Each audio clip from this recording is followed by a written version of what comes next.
Halo semua, ketemu lagi dengan Mem Yunike. Kali ini kita akan membahas beberapa soal latihan untuk mempersiapkan OSN tahun 2024.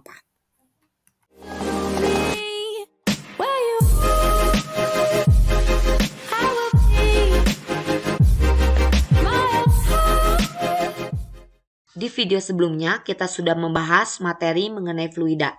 Bagi kalian yang belum melihatnya, dapat kalian klik link yang ada di kolom deskripsi. Nah, kali ini kita akan membahas mengenai materi getaran, gelombang, dan bunyi. Soal yang pertama, pada suatu getaran harmonis sederhana, A. Kecepatan dan percepatan mencapai maksimum ketika benda berada di titik kesetimbangan. B. Kecepatan dan percepatan mencapai maksimum ketika benda mencapai simpangan terjauh. C. Kecepatan mencapai maksimum dan percepatan mencapai minimum ketika benda berada pada titik keseimbangan. D. Kecepatan mencapai maksimum dan percepatan mencapai minimum ketika benda berada pada titik simpangan paling jauh. Coba kalian perhatikan gambar sebuah bandul yang sedang bergetar, mulai dari titik A, B, lalu ke titik C. Kemudian kita akan analisis satu persatu energi yang terjadi pada setiap titik tersebut. Nah, pada titik B ini merupakan titik kesetimbangan, maka di titik B kecepatan benda akan maksimum dikarenakan energi kinetiknya maksimum pada saat mencapai posisi B. Kemudian bandul akan bergerak dari titik B menuju titik C. Titik C merupakan titik simpangan atau jarak simpangan terjauh atau amplitudo. Maka kecepatan benda itu akan minimal. Bahkan di titik C itu sampai 0 kecepatannya. Sehingga percepatan bendanya akan maksimum. Karena percepatan itu perubahan kecepatan terhadap waktu. Jadi di posisi C itu kecepatan minimum sedangkan percepatan benda maksimum. Kemudian untuk konsep energi, pada saat bandul berayun, terjadi perubahan energi potensial menjadi energi kinetik dan seterusnya. Sehingga berdasarkan rumus hukum kekekalan energi, bahwa dikatakan energi itu kekal atau tetap. Yang berubah hanya bentuk energinya saja. Jadi jawaban yang pertama adalah C. Kecepatan benda maksimum dan percepatan benda minimum ketika benda berada di titik kesetimbangan. Titik keseimbangan itu sekali lagi ada di titik B. Soal berikutnya, di permukaan air yang bergelombang dan tidak berarus terdapat dua benda, yaitu A dan B, berjarak mendatar 240 cm. Kedua benda tersebut berada di puncak bukit gelombang dan di antaranya terdapat dua bukit gelombang. Dan kedua benda tersebut mengalami 10 kali berada di puncak bukit setiap sekon. Maka cepat lambat gelombang permukaan itu adalah, untuk menjawab soal ini kita akan menganalisis bentuk gelombang yang dihasilkan. Perhatikan, dari soal diketahui bahwa benda A dan benda B itu berada di puncak gelombang. Dan di antaranya itu terdapat jarak 240 cm. Kemudian di antara kedua benda terdapat dua buah bukit gelombang. Sehingga kita akan gambarkan bentuk gelombang berdasarkan informasi yang diberikan. Kemudian untuk mencari cepat lambat gelombang, kita harus menghitung besarnya nilai lambda. Ingat, lambda adalah panjang satu gelombang.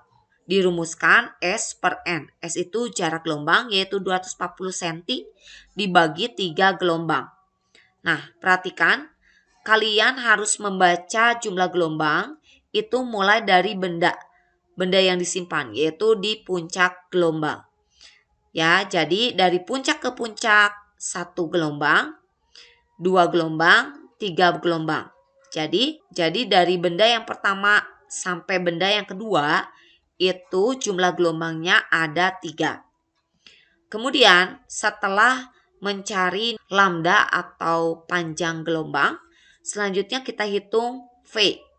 V sama dengan lambda dikali F, di mana lambdanya itu diperoleh dari hasil perhitungan 80 cm diubah menjadi meter 0,8. 0,8 dikali nilai frekuensi.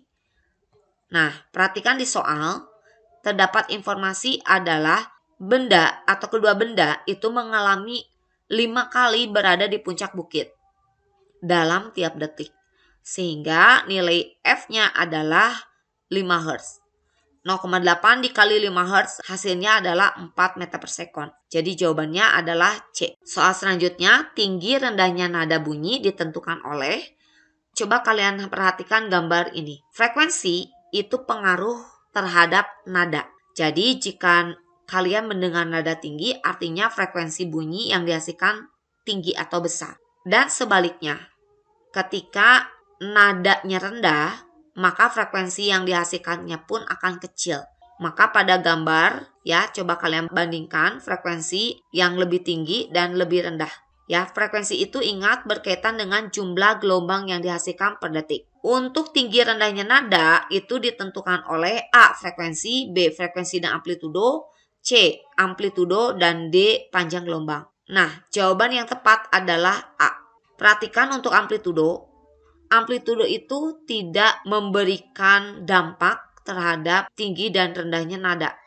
Tetapi amplitudo itu yaitu kuat dan kerasnya bunyi. Misalnya suara orang yang berbisik dengan suara orang yang teriak itu berbeda. Soal selanjutnya, sebuah mesin mengeluarkan bunyi dengan taraf intensitas bunyi sebesar 50 desibel. Jika ada 100 mesin sejenis, maka taraf intensitas bunyi yang dihasilkan adalah, ingat taraf intensitas dalam kehidupan sehari-hari disebut juga tingkat kenyaringan atau kebisingan. Kemudian yang kedua, taraf intensitas bunyi adalah nilai logaritma untuk perbandingan antara intensitas bunyi dengan intensitas ambang pendengaran dan dinyatakan dalam desibel. Jika sumber bunyi yang kalian dengar bertambah, intensitas bunyi yang dihasilkannya pun akan bertambah secara logaritmik sehingga dapat dihitung dengan menggunakan persamaan taraf intensitas N sama dengan TI1 ditambah 10 log N.